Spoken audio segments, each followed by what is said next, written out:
by Piedmont. That's item number 6 of our statement of material facts. So she clearly was claiming negligence on the part of Piedmont. Mr. Fisher has not distinguished anything in this case from the cases that we've cited. Respectfully, the McLean case that we cited in our response is right on point.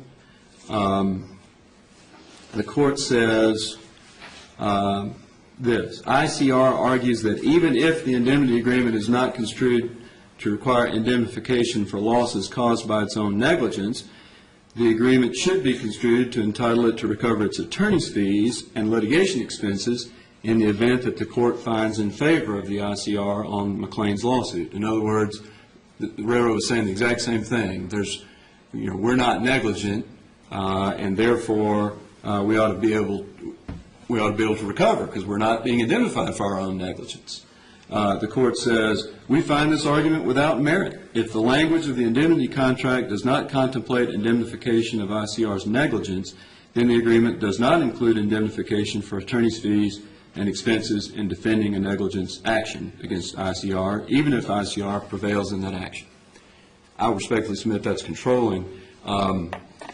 It may be counterintuitive that to say that language that says any claim arising out of the work is not adequate to provide for indemnification of a claim that Piedmont itself was negligent. But that's the law in Tennessee. It's very well established, and the Waj-Tasiak case has some good language that says it's very easy. All you have to do is insert some language in the contract that says we'll be indemnified for our own negligence. But in the absence of that explicit language, you can't be indemnified for a claim that you were negligent. And that's regardless of the fact that the claim arose out of the work that Volunteer did. There is a claim of negligence on the part of Piedmont, and they can't be indemnified in this case.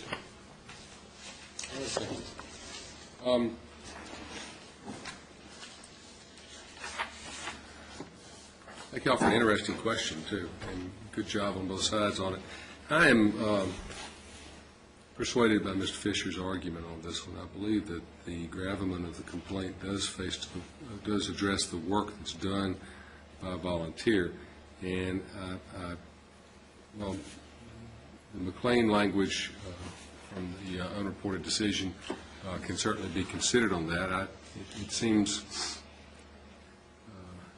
that's inappropriate here on this. I also do believe that that's incorrect.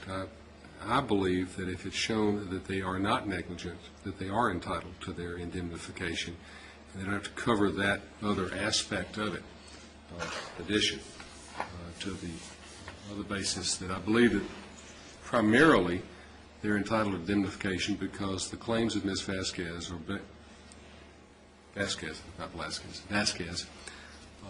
are based upon the work of Volunteer because of her injuries associated with falling there.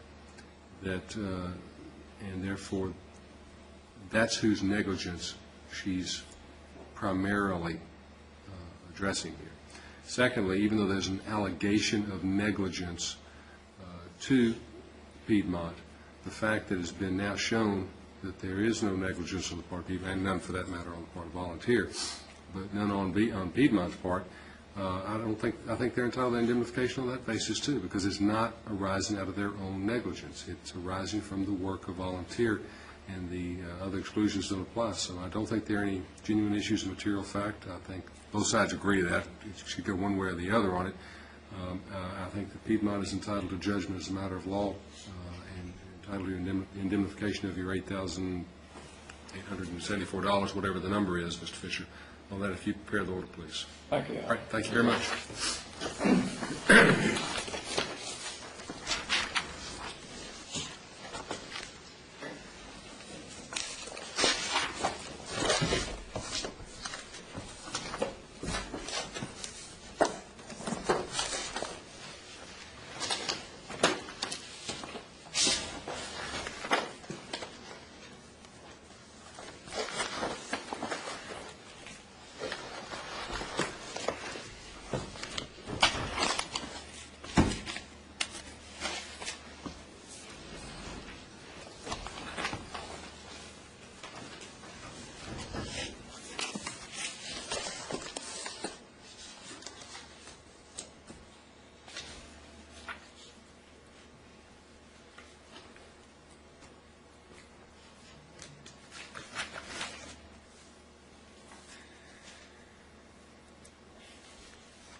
Esoterics, Inc. versus Blunt Pathologists.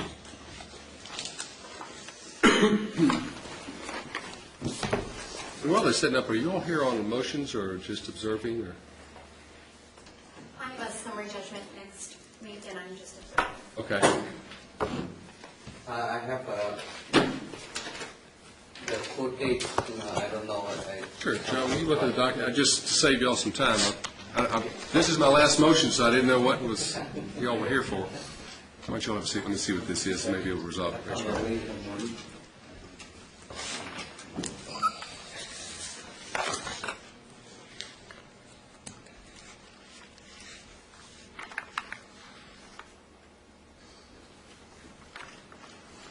Recognize the case.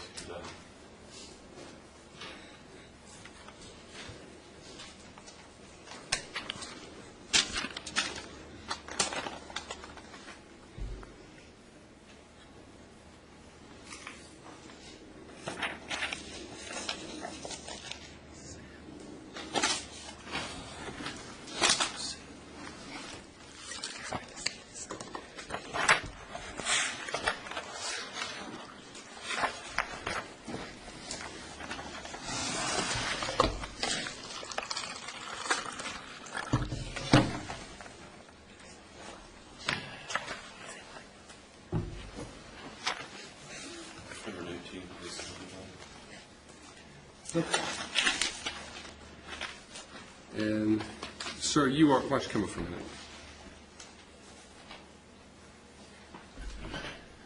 Are you Champa Pong Yes, Honor. Long? Champa Panglom. Okay. Mr. Panglong, this is a motion to set. There was no response filed on it.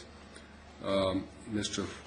Huang is the lawyer for the plaintiffs in this. Yes, Honor. Since there was no response filed, they're going to be permitted to just pick a date for a jury trial. What I suggest that you do is you need to contact Mr. Huang and his phone number here and find out what dates you have for the jury trial so they can be set. Okay? Okay, sir. All right? And so, Thank you, Honor. Yes, sir. So all that is to set it for trial. So that'll pick a day when we'll actually have the trial. Okay? Oh, okay. Thank Okay, you. so we'll call Mr. Huang, all right? I will. All right, thank you, sir. All right. All right. Good morning, Your Honor. I'm Bill Ruchow of the Nashville Bar, and I am here representing the plaintiffs in this case, Esoterics and Dr. Thomason. Just a little factual background. We've been here a couple of times before on some procedural issues in this case. This is the first time we've really been here on the merits. Blunt Pathologist is the in-house laboratory, pathology laboratory for Blunt Memorial Hospital over in Blunt County. There are four pathologist members of Blunt Pathologists. Their general pathology laboratory do all the pathology work for the hospital as well as outpatient work for various doctors in the Maryville community. Dr. Thomason is a board-certified hematopathologist, and I pronounce that probably a different way every time I say it, and I'll probably pronounce it a different way 2 or 3 times today. His practice is focused on the study of bone marrow and diagnosing leukemia and lymphoma. He was, from 1999 until August 2nd, 2002, a member of Blunt Pathologists. When he was first hired at Blunt Pathologists, he was required to sign an associate member agreement that required him to agree to certain terms in an operating agreement for Blunt Pathologists. The specific type of